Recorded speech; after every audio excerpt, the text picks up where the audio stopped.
고점은 돌파 못한다. 두세 달은 그래서 2550과 2600 회피하면 50에서 검증하는 구간으로 박스에서 종목 차별화만 나오지 않을까.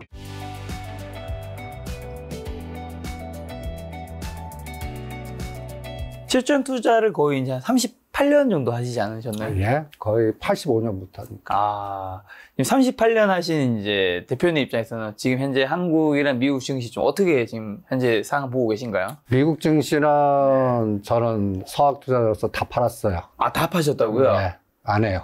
아, 왜요? 그리고 테슬라는 250불에 팔았는데 더 가더라고. 네. 네, 그리고 근데 테슬라로 이번 금년은 2번 크게 먹었던 것 같고, 네. 그 다음에 엔비디아는 너무 빨리 파는 것 같고. 그런데 이제 네. 저는 오히려 제가 기본의 현장은 역발상 투자가거든요. 네. 나쁜 것만 찾아다녀요. 그래서 지금 화이자만 삽니다. 예, 화이자. 네. 그러니까 지금 다 좋다는 데는 안 가요. 제가 청개구리 심보라. 네. 뭐 다 좋다는 뭐 시스템 반도체, 엔비디아, 테슬라는 네. 이만큼 올라갈 것만큼 진짜 실적이 뒷받침되는지 네. 7, 8월 달 확인하고 할래요. 네. 그때까지는 옆에도 안 가요. 재빠르게. 그럼 우선 미국 주식 어쨌든 다 파셨다고 하신 이유는 앞으로 안 좋다고 보시는 건다는 건가요? 뭐 안 좋다기보다는 먹을 게 없는 것 같아요. 그러다가 갑자기 짱돌 맞을 것 같기도 하고. 그러니까 싸우는 위치가 나쁜 것 같아요. 어떤 의미죠? 미국 증시는 제가 생각하기는 예를 들어서 나스닥이라고 그럴 때요. 이때 하셨어야 돼. 작년 10월 13일, 그 다음에 11월 4일, 연초. 이때 못했죠. 많 깨질까봐. 그럼 나는 그런 거, 이런 거만, 우리나라는 이때 그 소부장 시스템 IT 했어야 되고. 네네. 그리고 지금은 삼척동자도 좋다는 거 다 알아요. 그러면 싸우는 위치는 저는 먹을 거 없다고 봐요. 뭐 이게 뭐 14,000을 가든, 이제는 저는 이 13,000을 딱 거놓고, 지금 21선까지 제가 13,500부터 다 팔으라고 그랬어요. 뭐 더 간다고 그래도 7월 25일 날 금리를 어떻게 하나 확인할 때까지. 7월 25일을 디데이 잡고, 금리 동결하면 이제 다음은 9월, 10월에 또 한 번만 하면 우리 시장 괜찮고, 미국 시장도 다시 갈 것 같은데. 여기 한 번만이라면 금리 인상이요? 예. 네네. 근데 금리 인상 진짜 파월이 얘기하는 2번 하면 우리 시장은 저는 부러질 것 같아요. 왜냐하면 부동산 PF가 나는 여기 와 있다고 보거든요. 네네네. 숨만 쉬고 있다고 보는데 그러니까 뭐 사우디에 뭐 50억 불 수주하든 뭐 6조 수주하든 간에 올려놓고 두들겨 맞게 다 그런 여파라고 생각이 들거든요. 그래서 건설이라든지 뭐라 그럴까 자금 부분에서의 불확실성에 노출된 기업들 지금 굉장히 심각하잖아요. 그래서 그런 종목들 보시면 짱돌 유증하거나 신용등급 강등당하거나 이런 것들이 비일비재한데 그게 만약에 미국이 금리 인상을 2번 하면 우리 한국은행 총재도 어쩔 수 없이 금리 인상은 따라 한 번을 해야 되거든요. 그렇죠, 그렇죠. 아니면 금리 격차 너무 벌어지고. 너무 벌어지니까. 그래서 한 번 하면 안 하세요.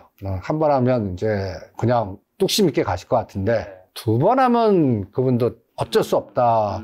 그거 확인하는데 3, 4개월 걸릴 것 같거든요. 그럼 3, 4개월 동안은 미국은 안 하고 오히려 역발상 전략으로 갖다 예를 들어서 파이자를 선택하는 거는 이것도 한번 보세요. 엔비디아 대단하죠. 저는 역발상 전략가로 역배열에 삽니다. 그러니까 이런 것들이 샀다 하면 100불에서 150불 사이에 안 샀으면 그리고 300불 넘어서는 이거 팔아갖고 테슬라로 갔어요. 300, 320 팔아갖고. 근데 이 갭을 놓쳤죠. 이 갭을 놓쳤는데도 뭐 남 드세요 하면서 이때 간 게 160불에 테슬라인데 테슬라도 보시면 지금 여기 보시면 270불이에요. 지금 제가 굉장히 중요한 선이 21선을 굉장히 중요하게 보고 있거든요. 네. 지금 다들 21선을 딱 와 있어요. 이거 깨면 저는 미국 시장은 조정으로 들어간다라고 봅니다. 지금 120일과 20일의 이격이 너무 높네요. 네, 높아요. 그래서 지금 미국 시장은 제가 그 옛날에 그 니프티 50 50개만 가듯이 이번엔 니프티 넘버 7이라고 표현하거든요. 나스닥 100에 시가 7개 종목이 반이 넘어요. 그것만 관리하고 그것만 초과 수익을 주는 것 같은데 이게 만약에 부러져서 예를 들어서 우리가 생각지도 않고 지금 이유는 모를 겁니다. 이게 부러지는 거는 나중에 설명할 거라고요. 그러니까 실전 싸움에서는 안 합니다. 여기서는 안 하고 오히려 이게 부러지더라도 반대로 갈 수 있는 종목을 제가 선택한다면 샘플링으로 파이자.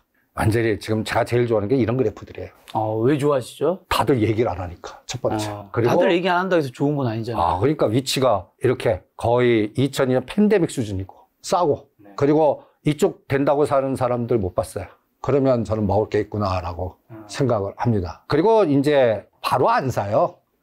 입지를 이제 예를 들어서 이거 산다 그러면 한 3개월 정도를 딱 보고 네. 금액을 정하고 월 단위로 평균 예를 들어서 6월 25일에 하면 7월 25일 한 번, 8월 25일 한 번 이렇게 나눠서 이게 평균 단가가 설정이 되고 그 다음에 이게 역별 아닙니까? 네. 지금 21일이 120 밑에 있었죠. 이게 옆으로 눕고 얘는 어느 끌개가 나올 것 같냐면은 제 생각에는 금리 한 번밖에 안 하면 지금 시장은 저는 파월 의장 그 말을 안 믿고 있거든요. 그런데 한 번 해서 동결하거나 이번 7월 때 동결하고 9월에 동결하면 이제는 시장은 금리 인하를 기대할 거라고요. 그럴 때 저는 이게 간다고 보죠. 우리나라는 SK 바이오사이언스라든지 네. 바이오팜이라든지 네. 그 건설주라든지 네. 이런 것들이 그때 가지 않을까. 그리고 지금 또 신용등급 강등당한 롯데그룹이나 지금 네. 또 뭐 끔찍하게 그냥 틈에 나오는 CJ그룹들 이런 것들이 이제는 저는 먹을 게 생긴다라는 생각이 듭니다. 그래서 저는 템플턴 경을 추종하는 투자자거든요. 그래서 시장에 피가 낭자한 종목들이 뭔가 지금 피가 낭자한 종목들이 CJ, CGV 같은 거. 네. 맞아요. 예, 증자하고 그리고 다 털리는데 저는 그게 이제 먹을 게 있다고 봅니다. CJ, CGV가요? 오히려 예. 지금요? 예, 지금 이렇게 피가 낭자하고 있는데. 그러니까 먹을 게 있죠. 제가 지금 다들 떠드는 게 요새 좋다고 얘기하는 게 예를 들어서 하나오션 지금 조선주들 막 떠들지 않습니까? 네. 저는 하지 말라고 그럽니다. 지금 왜 하냐고 그래요. 한번 보세요. 와. 대단하지 않습니까? 이 시간. 이게 121선 보세요. 저는 언제든지 25,000원에서 30,000원 사이 부러질 수 있다고 봅니다. 제가 이 종목을 선택한, 이것도 피가 낭자한 게 언제인지 아십니까? 2022년도 요때입니다. 이때, 뉴스 뭐 나온지 아세요? 1조 소송 걸렸어요. 예, 그래갖고 주가가 2만원을 깨고 막 투매 나오고 막, 그럴 때 사는 거죠. 마치 요새 CJ, CGV, 유상증자 뒤통수 네. 때려갖고. 근데 사는 분들은 네. 지금 바로 사는 게 아니에요. 증자 단가가 7,000원 단위잖아요. 네. 지금 예를 들어서 지금 이 하나 오션 같이 지금 보시면 제가 여기서 사 모아갖고 3만 원 돌파할 때까지 잔다 그랬어요. 그래서 3만 원 돌파하니까 이제 이렇게 급격하죠. 그러면서 지금은 뭐 중동의 수주, 뭐 LNG 뭐 이런 뭐 좋은 얘기만 다 떠들어요. 네. 저는 다 팔으라고 그럽니다. 그리고 이것도 실적 2번 확인하자고 그래요. 실적 2번이요? 예. 한 번 갖고는 안 돼요. 2번. 이게 강한 거는 이제 121선이 올라올 때까지 여기서 지그재그 나오거나 원형 천장면 나오고 그러면서 잘 안 빠질 수 있거든요. 네. 근데 저는 여기서 초과 수익률이 가봤자 한 10에서 20%, 마이너스 10에서 20%도 언제든 당할 수 있다고 봐요. 네. 그런데 저는 CJ, CGV 같은 경우는 지금 뭐 다들 나쁜 얘기만 떠들 거 아니겠습니까? 저는 근데 이거 못해도 50에서 더블 먹을 거다라고 생각을 합니다. 그러는데 이거 보세요. 전 이런 그래프 좋아합니다. 다들 무서워서 이럴 때 못 들어가실 것 같은데. 그러니까 이것도 아까 떨어지는 칼날 잡지 말라고 그러잖아요. 네. 제 경험 40년 가까이 되니까 떨어지는 칼날만 잡으면 먹더라고. 약재. 근데 이게 잡을 때 철장갑을 끼고 잡아야 돼. 그러면 대충 생각은 9,000원과 실제 7,000원 땅까지도 빠질 수 있거든요. 그럼 9,000원과 7,000원에서 모으는 거예요. 근데 모으는데 한 3개월? 근데 이게 이제 영향을 주는 게 신주 그 권리가 기준일이 있을 거 아니에요? 기준일 전까지 얼마 빠질까? 신주 상장이 언젠가? 그래서 신주 상장부터 생각하고 저는 이걸 유증게임이라고 그러는데 무조건 6개월을 지나요. 신주 상장이 예를 들어서 9월 달에 신주했어요? 네. 그럼 6개월 후에 봐요. 그때 나오는 데이터 갖고 판단하지 않고. 그러면 저는 못 가도 이건 12,000원이나 15,000원을 갖다 놓는 에너지가 나올 거다라고 보는데 그때는 지금 있는 데이터, 우리가 머리로 여러분들이 판단하는 데이터보다 그때 나오는 데이터 갖고 판단을 해요. 6개월 후에 나오는 신주 상장되고. 그러면 분명히 뭔가 변화가 나왔거나 네. 증자를 여러분들 이런 생각을 한번 해보시죠. 네. 이 시점에 이 기업이 여러분들 뒤통수 때리고 왜 증자를 선택했을까? 그러면 큰 그림으로 월봉을 한번 보시죠. 끔찍하죠? 저는 항상 이런 데서 먹을 게 있다라는 생각이 듭니다. 단 사람들이 시간을, 이건 당장 그 6개월 동안은 못 갈 수 있거든요.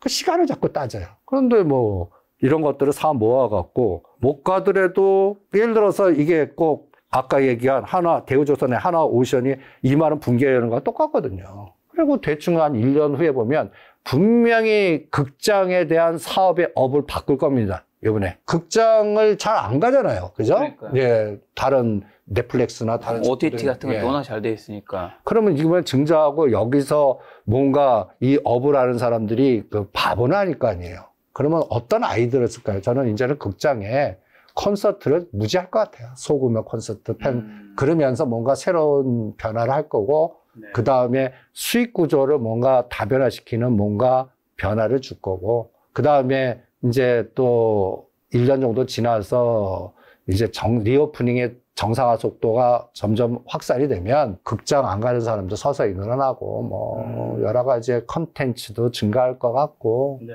그래서 역발상 투자 이게 피가 낭자할 때 다 모읍니다. 이게 지금 월봉으로 봤을 때 굉장히 많이 떨어져서 어쨌든 뭐 더 빠지진 않는다 할지라도. 빠집니다. 네. 근데 더 이제 걱정되는 거는 이게 과연 앞으로 오를 것인가인데, 말씀하신 것들은 이제 어떻게 보면 아이디어 측면인 거지 앞으로 어떻게 될지 모르잖아요. 모르죠. 그러니까 공포를 매수하는 거죠. 그러니까 이거를 지금 당장 V자로 생각하시는 분은 옆에 오지 마십시오. 그리고 과거의 경험상 이런 것들은 예를 들어서 CJ, CGV 상장 폐지는 안 당할 거 아니에요. 그런 기업은 아니거든요. 그런 업을 갖고 있는 리스크 높은 기업은 아니거든요. 네네. 그러면 이런 것들 예를 들어서 7,000원과 9,000원 사이에서 모아놓으면 나중에 뭐 15,000원도 넘는 뭔가 또 이때 흥분해갖고 뭔가 다른 재료로 뭔가 이 여러분들 콩값을 씌우게 해갖고 뭐 사게끔 만드는 어떠한 현상들이 나올 거라고 봅니다. 그래서 지금 CJ그룹 보면 스튜디오 드래곤은 뭐 횡령사건 나오고 몰아서 오거든요. 제가 이렇게 어떤 그룹마다 위기가 있고 악재가 몰리면 몰려서 옵니다. 네.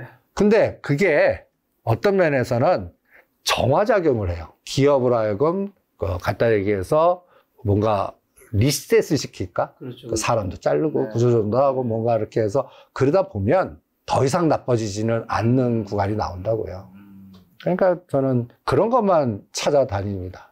그런 거를 찾아다니시는데, 네. 이렇게 이제 쭉 빠지는 종목이 이제 CJ12뿐만 아니라 뭐 다른 종목들도 있잖아요. 그게 있죠. 근데 거기서 어떤 것들은 계속 떨어질 거고, 어떤 것들은 이제 대표님 말씀대로 이제 탁 지지하면서 다시 올라갈 텐데, 그걸 구분하시는 방법은 뭐 어떤 것들을 좀 보시나요? 갖다 해서 상장 폐지가 지속 가능성이 있나? 가장 중요한 거. 상장 폐지는 되면 안 되니까. 그 다음에 업에 지금 이게 순환 사이클 기업인가? 분명히 지금 나쁜데 나중에는 저 우크라이나 러시아 전쟁이 끝나고 그 다음에 이제 이 업은 저는 동남아에서 뭔가 다시 에너지가 나올 것 같고 베트남이나 그쪽에서 그 다음에 우리나라 내부적으로는 뭔가 극장이라고 하는 그 플랫폼의 업이 저는 바뀔 거라고 봅니다. 거기에서 뭐 극장 보고 팝콘 먹고 이런 에너지가 아니라 여기서 뭔가 싱크탱크들이 요번에 자금 조달하고 살아남으면 다른 다양한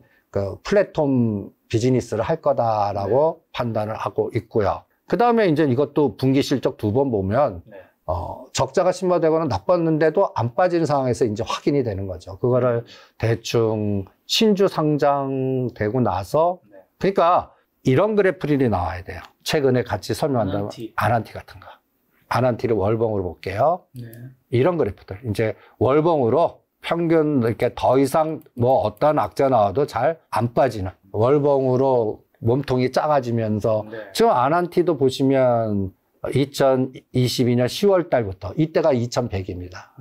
2100부터 지금까지 다른 거 갈 때 완전히 그냥 늪에 빠져 있는 종목 아닙니까? 이게 CJC주가 이런 모양 나오면 이제 바닥은 들어왔다. 그럼 아난티는 뒤집어 놓고 보면 이제 바닥 확인됐다. 그래서 저는 이제 단기적으로 보실 분은 아난티 하시는 게 낫고 이거는 뭐 15,000원까지 뭐 찬바람 불 때는 나오지 않을까. 단기적으로는 왜 이렇게 좋게 보시는데요? 기업을 또 제 이쪽 계통에 언어에서 엄청 뛰는 분들 보니까 실적이 2, 4분기, 3, 4분기 어마무시하게 증가하는 것 같아요. 일단 실적의 검증장 아닙니까, 이제는? 네. 이제는 급등한 거는 그만큼 올라가면 타당한 만큼 실적이 냈냐. 그렇죠.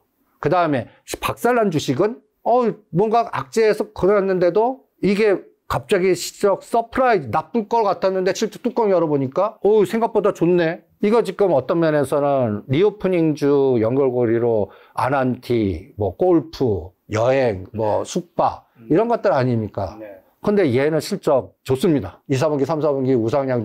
그런데 아직까지 하나투어나 항공주나 카지노는 안 해요. 면세점 안 해요. 근데 얘는 합니다. 그 차이가 우리 소비자층이 갈리는 것 같아요. 그래서 뭐 MZ 세대나 뭘 가면 여행 가거나 뭐 일본 여행 가거나 아니면 뭔가 다른 거 하는데 약간 좀 지갑을 크게 쓰시는 분들은 여기 많이 쓰시는 것 같아요. 그래서 뭐 부산 아난티라든지 골프, 뭐 이런 거가 상당한 것 같고 거기에서 에너지가 많이 나올 것 같아서 이제는 이건 바닥 들어왔다라는 생각이 들고요. 이런 것들을 돌아다 보면요. 대충 현장을 파악할 수 있는 현장주의고 그리고 제가 또 하나 어떤 테마가 나올 때 이번에 이것도 라더견 연결고리 아난티 부회장 이렇게 이런 악재도 때도 크게 반응을 안 하더라고요. 그래서 이제 일봉으로 봤으면 저는 이제 월봉을 주로 보거든요. 이제 일봉으로 쭉 보시면 저는 요거 20일이 120을 뚫어 나가면 이제 이게 역배열에서 정배열로 바뀐다고 보거든요. 네. 그럼 대충 제가 그럴 때 이 타이밍을 카운팅하는 거를 날짜 카운팅을 좀 합니다. 그러면 지금에서 20일. 그러면 이건 바닥에서 주가가 빠져나오는 거거든요. 네. 그러니까 이거는 한 달 기준은 우상향이에요. 120일로 가요. 6개월. 120일 전에서는 대충 120일도 어떻습니까? 지금보다 낮은 가격이 위 갔다 다시 빠지니까 저는 여기가 120일 빠져나갈 때 그러면 카운팅을 좀 해보는 거예요. 그럼 한 40일이잖아요. 네. 그럼 120일이라면 80이니까 4개월 후. 4개월 후에는 얘는 15,000원만 한번 볼래요. 이렇게 시간 타임 보면서 실적이 지금은 나쁜데 실적이 좋아질 거는 무조건 지금 사고. 그 다음에 이거에 반대되는 게 여러분들이 지금 가장 관심 있는 SK 하이닉스입니다. SK 하이닉스. 예. 전 이거 안 해요. 뭐 먹을 게 있다고 이걸 해요. 이거를 간단히 예를 들어서 7만원대 무조건 하라고 그랬는데 지금 이걸 11만원대 해요? 그러면 이것도 실적 검증을 할래요. 뭘 검증하냐? 진짜 이번 2, 4분기가 지금 얘가 3조 4천억 적자를 냈어요. 2조 적자 안으로 들어오면 현상 유지할 것 같아요. 근데 또다시 3조 내면 지금 간단히 얘기해서 예를 들어서 뭐 GPU, 인공지능, AI, 그래서 새로운 간단히 얘기해서 HB 관련된 반도체가 매출이 증가해서 이게 다 뻥이 되는 거예요. 이거 발표가 7월 25일에서 말 사이 거거든요. 실적 발표가요? 예. 네. 나 그거 확인하고 할래요. 최하 경우는 120일 만난다. 생각보다 안 날 때 120일에 올라올 거 아니에요. 네. 대충 10만 원과 10만 5천 원에서 막아낼지 10만 원도 깰지는 그때 쇼크 나오면 이건 순식간에 10%는 날아가 버리거든요. 그러니까 저는 SK 하이닉스는 안 할래요. 그럼 옆 친구 삼성전자도 마찬가지 의견이신 건가요? 삼성전자는 좀 달라요. 아우, 그래요? 왜요? 삼성전자는 반도체 부분이 4조가 적자 났거든요. 네네. 그리고 다른 게 커버해서 이번에 6천억인데 대충 그쪽을 예측하거나 뭐 하는 게 4조가 한 2조로 줄어드는 것 같은 판단이 들어와요. 그리고 파생 시장에서 뭔가 변화가 생겨요. 제가 주로 주식은 역발상자 사놓고 그냥 6개월마다 띄엄띄엄 보는데 제가 매일매일은 위클리 옵션이나 파생을 주로 현장에서 하는 파생 전문가입니다. 실전. 그거 하다 보면 어떤 느낌이 들냐면 지수는 오를 것 같아요. 그러면 삼성전자 오르는 거거든요. 그렇죠. 근데 요번 2650 돌파는 안 할 것 같아요. 그러면 박스 같아요. 그러면 삼성전자는 왜 다르게 보냐면요. 요거는 파생을 아셔야 되는데 삼성전자 요때부터 디커플링입니다. 5월 30일입니다. 이게 20일 동안 디커플링이거든요. 5월 30일부터 미국 빅테크는 어마무시하게 급등했어요. 그런데 우리 시장은 계속 삼성전자 눌러요. 앞에서는 사요. 그게 무슨 말이죠? 그러니까 삼성전자 매수 추이를 보면 이게 이제 파생하시는 분들이 속는 건데 여기 보시면 계속 빨간색 위에요. 그 외국인 계속 사고 있네요. 뒤로 때려요. 뒤로 때리는 게 ETF로 때리는 거예요. 이게 이제 블랙록 쪽에서 EM을 때리는 거예요. EM 때리는 게 이제 거기에 3등이 삼성전자거든요. 그러면 이렇게 상식적으로 생각해 보십시오. 삼성전자를 앞에서 300억 사요. 네. EM으로 1000억을 때려버리면 이게 산 겁니까? 때린 거죠. 때린 거죠. 그동안 그 짓 하고 있었어요. 근데 최근 요때부터 6월 22일부터요. 달라졌어요. 같이 사요. 그래서 SK하고 삼성전자가 롱숏이 달라지는 거예요. 요게 그동안 같은 업황의 섹터 아닙니까? 네. 근데 파생에서는 롱숏에서는 요거를 다르게 작용해요. 삼성전자 롱, SK하이닉스 숏. 요게 나스닥이 지금 예를 들어서 지금 22주가 빠질 동안에 요게 5월 30일 한번 찾아볼게요. 요때예요. 5월 30일. 13,000 돌파하는 날입니다. 13,000 돌파하는 날. 그때부터 미국 시장은 빅테크 더 가는데 네. 우리 삼성전자는 72,500원만 올라가면 왼수예요. 거기서 계속 때리는 거예요. 그러면서 시스템 반도체 돌아가면서 뭐 어떤 때는 한미 반도체, 어떤 때는 SNS 때 이런 거 돌아가면서 해놓고 거기서 뒤로 계속 차익 실현을 하더라고요. 이게 이제 방송에서는 뭐 시스템 반도체 막 떠들잖아요. 이것도 세팅의 매수는 작년 10월부터 시작했다고 보거든요. 한미 반도체는 뭐 12,000원, 15,000원. 그러니까 지금 사모펀드나 이쪽 갖고 있는 평잔들이 지금 거의 100%씩 먹은 것 같아요. 그걸 털고 있는데 우리는 눈에 콩깍지 씌워서 이쪽이 두드린다라고 또 지금 어나리스트들은 흥분해갖고 반도체 좋아하시는 분들은 흥분해서 그냥 그쪽이 주도집니다. 그리고 2,700, 3,000 간다 그러면 이쪽 떠들어야 되거든요. 당연히 이쪽 가야 되니까.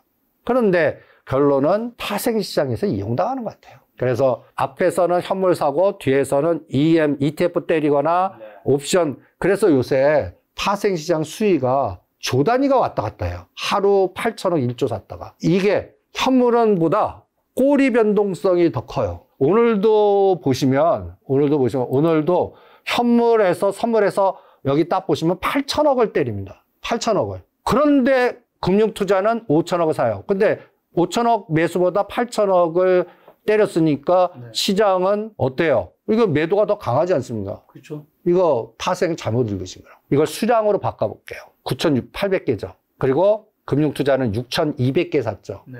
한 개 에너지가 얼마인지 아십니까? 지금 340이라면 네. 곱하기 25 하면 돼요. 그럼 한 개가 8,500만 원 에너지예요. 그거를 10,000개가 하루에도 왔다 갔다 하는 거예요. 그런데 요 9,800개가 이게 네이키드 매도가 아닙니다. 네이키드 매도. 여기 보시면 이게 합쳐서 이게 순수하게 미결제가 늘어나는 거라면 네이키드 매수, 그 다음에 네이키드 매도라고 읽어야 되고, 이거를 내가 매수 포지션 갖고 있는데 네. 이거를 청산하려면 매도를 해야 돼요. 네. 그거를 청산이라서 전매도라고 그래요. 매수는 네. 내가 매수 포지션을 청산하면 전매도라고 그러고 네. 그 다음에 매도 포지션을 청산하면 네. 환매수라고 그래요. 그거는 미결제가 감소를 해요. 그러면 오늘 대충 네이키드 이게 만약에 다 네이키드면 15,000개 늘었어야 돼요. 그리고 반만 쳐요. 반만 치면 대충 요거 4,000개, 3,000개면 7,000개라도 늘었어야 돼요. 근데 오늘 미결제 약정을 한번 보실래요? 1,400개 줄었습니다. 그러면 이게 포지션이 이게 매수한 애들이나 매도한 애들이나 네이키드가 아니란 얘기예요. 지금에서 청산 에너지를 했다는 얘기예요. 그럼 이거 과거에 얘는 어떻게 했나? 그걸 들여다보는 거예요. 그래서 340이 굉장히 중요합니다. 이게 이제 옵션, 제가 이게 또 파생 강의가 되네요. 340이 환산지수로는 2,570이에요. 네. 요번에 여기까지 공격이 들어간 거예요. 340이 지지하고 터닝해서 예를 들어서 제가 이제 345까지 보거든요. 네. 요게 2,620이에요. 요번 고점을 돌파하려면 얼마를 가야 되냐면 요번에 350에서 두들겨 맞았어요. 요게 2,650이에요. 만약에 350을 뚫으려면 요거 10포인트 에너지가 나와야 돼요. 10포인트라면 지금 가격대가 2,680이니까 지수로는 간단히 예를 들어서 7, 80 정도 올라야 돼요. 그렇죠. 그러면 이게 계산이 되거든요. 삼성전자 74,5천원 가야 되고 SK하이닉스는 11만 원 돌파해야 되고 네. 이런 게 수학적 카운팅이 되거든요. 네. 근데 그동안 나스닥이 빠질 동안 간단히 얘기해서 우리는 파생 시장에서 10포인트를 죽였어요. 일본 보시면 350에서 339까지 죽이지 않았습니까? 확산을 해보죠. 이렇게 죽였지 않습니까? 간다 그래도 이게 이제 하방 공격을 한 거거든요. 네. 어제부터 터닝했습니다. 그래서 요번에 2620까지 갈지, 뭐, 나스닥만 도와주면, 나스닥만 이제 계속 뭐 5일째 빠졌으니까 22선까지 왔으니까 단기적 하루 이틀은 올라갈 것 같거든요. 근데 여기서 C로 빠지면 골 때리는 거고. 그리고 그때 이제 우리가 7월 달에 또 삼성전자 실적이 나오는데 대충 제가 카운트가 7일로 알고 있어요. 확정 아직 안 된 것 같아요. 7월 7일. 네. 그리고 SK하이닉스는 7월 25일이나 27일. 그때쯤 되면 우리나라 시가 종목들이 뭐 기아나 현대차나 뭐 이런 것들이 많이 될 거예요. 그때 최악의 시나리오를 먼저 그려보죠. 13,000원 깨놓을 때는 이게 여기서 이제 120선까지 빠지는 거예요. 2,450까지 가는 시나리오입니다. 네. 그럼 삼성전자 7만 원 깨갖고 6만 5, 6천원까지 가는 시나리오인데, 그러면 A, B, C로 가겠죠? 그럼 여기서 B파동이 실패가 들어갔다는 얘기예요. 그러면 21선이 저항이 됐다는 얘기예요. 345. 네. 그러니까 이렇게 보니까 나스닥이 올랐어요. 네. 아침에 시가가 고가면서 죽여버리는 거예요. 파생시장에서. 최근에 그랬어요. 네. 나스닥이 160% 올랐는데 파생에서 그날 시가 고가면서 죽여버려요. 그러면서 하방 포지션에서 수익이 나는 거예요. 나스닥이 빠져서 오늘 올렸어요. 그러면서 8천억 1조억이 왔다 갔다 해요. 꼬리번더성 지금 심하게 장난하고 있는데 네. 어제 오늘보다 그걸 청산을 하더라고요. 그래서 이제 새로운 방향주나 이런 걸, 그래서 삼성전자가 실적이 생각보다는 네. 이 4분기에는 조금 좋아질래나? SK하이닉스는 좋다고 그러지만 뭔가 좀 삐끗한 것 같고, 삼성전자가 그걸 커버해 주는 것 같아서, 네. 그래서 롱숏이 갈리는 것 같다는 느낌이 들어서 일단 지수는 올라간다. 근데 고점은 돌파 못한다. 두세 달은 그래서 2,550과 2,600 해피하면 50에서 검증하는 구간으로 박스에서 종목 차별화만 나오지 않을까. 네. 뭐 이런 느낌으로 지금 싸우고 있습니다. 지금 그럼 하반기 증시는 뭐 코스피는 2,550에서 2,650 뭐 이 정도 사이 보시는 거고. 사회 봐서 그래서 지수 맞추 생각하지 말라고 그러는 거예요. 거기에서 급등한 것들은 하지 말고 실적 검증하고, 지금은 종목 찾기. 네. 나쁜데 실적 서프라이즈 나오거나, 실적이 쇼크 나오는데 더 이상 나빠지지 않을 만큼 많이 빠졌거나, 그러면서 수급 들어오면서 뭔가 모멘텀, 이거를 이벤트 드라이브 전략으로 앞으로 끌게가 있는 그런 모멘텀이 있는, 모멘텀은 여기서는 실적 아니면 수급으로 보거든요. 그런 거와 관련된 종목만 찾자가 저는 두세 달 싸움의 가장 키입니다. 그럼 나쁜데 실적이 좀 돌아설 것 같은 주식들은 좀 어떤 것들이? 나쁜데 실적이 좋아질 것 같거나 하는 게 우크라이나 재건과 관련돼 있거나, 네. 원전 관련됐거나, 네. 현대건설이 이제 지금 수주해 오잖아요. 근데 이게 현대건설 주가 보면 가장 대표적으로 이번 장을 읽는 하나의 키워드라고 저는 생각이 들거든요. 이번에 6조 했는데 어떠세요? 이렇게 꼬리 달리는 거 보세요. 이게 저는 부동산 PF 문제가 아직도 마이너스를 끌고 당하고, 그 다음에 해외 부분에서 수주해 오니까 플러스고, 근데 아직까지는 검증하는 게 더 센 것 같아요. 그래서 올라가면 두들겨 맞아요. 네. 이게 해결되려면 7월 25일날 금리 동결 재료가 나와야 되고, 그 다음에 얘는 실적은 계속 좋아질 것 같아요. 내수는 나쁜데 저 해외 부분에서 계속 들어오는, 그리고 이거는 사우디뿐만 아니라 저는 원전 가면 이것도 원전 관련주거든요. 네. 그리고 우크라이나 재건 속도는 뭐 요번에 7월 11일, 12일 우리 대통령께서 나토 정상회담 가갖고 그 이후에 나오는 또 빅데이터 보고 판단을 할 생각. 그래서 이 현대건설하고, 현대건설을 X축에 놔요. 또 하나는 약간 엉뚱한 얘기지만 미래에셋증권이나 예, 이런 종목. 증권주 말씀하신 처음 본 것 같네요. 얘가 사고가 안 터지나. 미래에셋도 뭔가 이제 밀집과 과정 보이지 않습니까? 그리고 이제 저는 역별이 작년 7월부터 금년 연초라면, 이 작년 10월 달이 뭐 레고랜드 사태 나오고 뭐 난리 나갖고, 제가 뭐 방송 일주일에 한 번씩 수요일마다 9시에 하는 게 있는데, 거기서 연합이요? 예, 부동산 PF 문제를 딱 두 가지 종목 갖고 보자고 그랬어요. 해외 부동산 투자를 많이 했던, 펀드 많이 했던 미래에셋증권과, 네. 그 다음에 지금 부동산 PF 상품을 적극적으로 하고 있는 메리츠 금융지주. 작년 10월 달에 방송에서 이거를 사보면서 이게 망가지면 하겠다. 얘는 따블 먹었어요.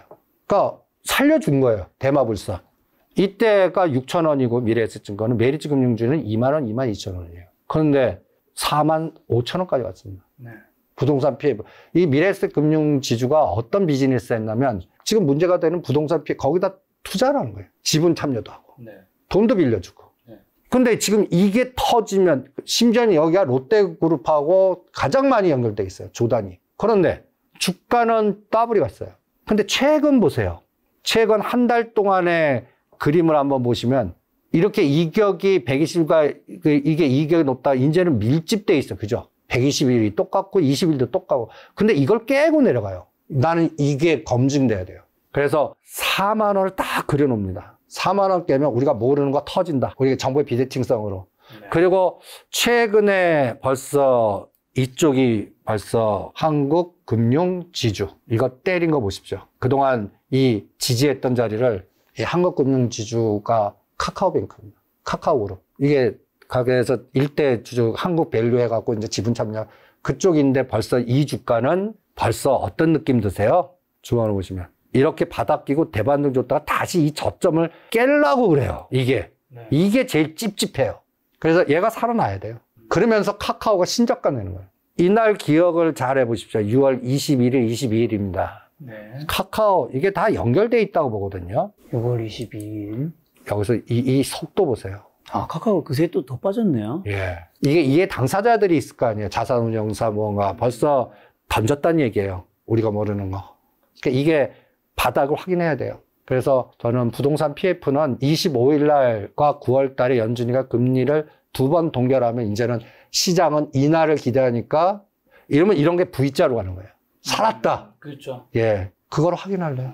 지금 몇 번이나 7월 25일 금리 얘기를 해주셔서 예. 대표님 어쨌든 이제 연준에서는 올해 2번 정도 더 있을 수 있다.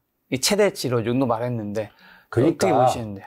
일단 금리는 현재는 동결을 했고 지금 우리가 실전 매매 하시는 분들의 가장 큰 착각이 그거에 우리를 보게끔 해서 그걸 자꾸 생각해요. 네네. 생각하지 말고 25일 날 결정 나오는 거 보고 판단해. 그리고 거기서 마이너스 나는 거 하지 마. 그리고 급등한 것도 피해. 저는 현장적으로 그렇게 전략을 짜겠습니다. 지금 이거 누구는 한다고 그럴 거고 누구는 아니다 그럴 거고 믿지 말라고 그럴 거고 그렇죠. 사람마다 뭐 다양한 얘기를 할 거 아니에요. 다르죠. 예, 난 그거 소음이에요. 전쟁할 때 그거 오히려 방해만 돼요. 그래서 실전에서는 네. 25일 수치 확인해. 금리 동결, 네. 동결한 순간에 여러분들 건설주, 바이오주 깎아오 사시면 됩니다. 그때는 이미 탁 튀고 오르지 않을까? 그래도 10% 더 주고 살래요. 차라리 확인하고. 예, 확인하고. 지금 괜히 미리 샀다가 그때 또 진짜 짱돌 나오면 그러면 그게 또 6개월 고생해버리거든요. 그러니까 그거와 상관없는 섹터를 찾을래요. 금리 인상하더라도 실적이 뒷받침되거나 새로운 정부 정책 주도로 뭔가 앞으로 발주가 계속 늘어나거나 이런 거를 한 2, 3개월 싸우는 게 낫죠. 그래서 저는 이번 7월 25일이 저는 심지어는 우리 2025년까지 결정하는 마디 같아요. 이 우리나라가 꼬리 아닙니까? 지금 뭐 위에서 흔들면 뒤에서 엄청 흔들죠. 예, 지금 뭐 환율 부분에서나 뭐 여러 가지 부분에서나 다 꼴이거든요. 그래서 지금 제가 블랙록에 대한 포트는 제가 그나마 외국계 창구 근무한 경력이 있어서 정보를 조금 많이 압니다. 그런데 제가 기아나 현대차도 무조건 때리라고 한 게 이 기아 보세요. 저는 그래서 이 기아 이날 6월 7일 날 이날 외국인 77만 주 때렸고 이게 펀드에서 나간 겁니다. 때렸다는 건 이제 팔았다는 의미죠. 예. 이게 보시면 일정표를 보시면 요 날입니다. 6월 7일 70만 주. 오, 갑자기 엄청 많이 팔았네요. 이런 적이 없어요. 예. 대부분들 만 주에서 10만 단 노는데 이날 77만 주를 때리고 뭘 사는지 아십니까? 도요타를 샀습니다. 도요타를 이걸 땡겨버린 거예요. 이걸 산 거예요. 그럼 기아, 현대차, CO, EM, E자 붙는 ETF는 블랙록에서 CIO가 홍콩하고 싱가포르에 두 가지 센터가 있습니다. 거기서 한 짓이에요. 그러면 이게 도요타가 계속 가요. 그러면 이쪽은 안 된다는 얘기예요. 그러면 N이 약세가 더 된다는 얘기예요. 그 상대적으로 워낙 강세가 된다는 얘기예요. 그럼 우리가 여행 가거나 뭐 한 사람은 좋겠지만 기아, 현대는 누른다는 얘기예요. 이게 굉장히 중요하다고 보거든요. 그래서 지금 삼성전자도 그렇고 그 다음에 기아, 현대차도 그렇고 우리나라 두 축입니다. 전차군단. 이게 뭔가 미국의 금리 변동성 같이 아시아 그 펀드를 운영하는 CIO들의 전략이 우리보다 일본을 보는 것 같아요. 그래서 이 부분 확인될 때까지는 저는 이런 거와 상관없는 것만 하겠다. 예.